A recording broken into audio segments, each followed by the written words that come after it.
Workers are the big winners from this budget. The Treasurer says more than 10 million people will benefit from tax cuts, with an extra $530 a year for middle-income earners. But they'll have to wait at least 14 months to see the money. The government's promising more substantial reforms, aiming to flatten the tax regime over the next decade.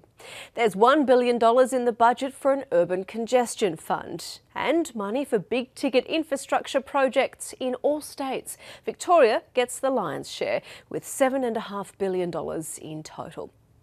This budget sees the introduction of the new childcare package. Families with a combined income of $187,000 or less will no longer have a subsidy limit. The government's moving to shore up superannuation. There'll be a 3% cap on fees for super accounts with less than $6,000. Exit fees on accounts will be banned. Employers who hire older Australians will receive a $10,000 subsidy. Pensioners will also be able to earn more money each year, and there's $1.6 billion to keep 14,000 older Australians in their homes longer. There's a big investment in mental health, focused on suicide prevention and services in residential aged care. 6 new drugs will also be available on the Pharmaceutical Benefits Scheme to treat life-threatening conditions. Now to the budget losers. Scott Morrison has ignored a chorus of pre-budget calls to increase dole payments.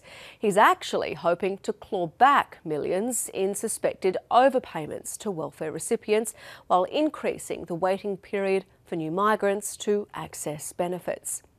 Do you like paying for everything with cash?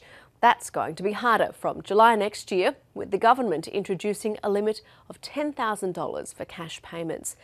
It's also setting up a black economy task force, which it hopes will bring in $5.3 billion. The economy may be growing, but not foreign aid. The freeze on Australia's overseas development assistance will continue, with the program remaining at $4 billion a year.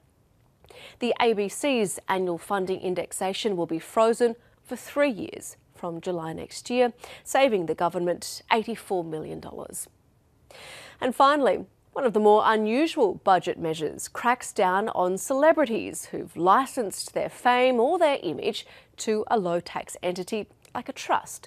The government says it's not sure how much extra income it'll recoup from its new fame tax.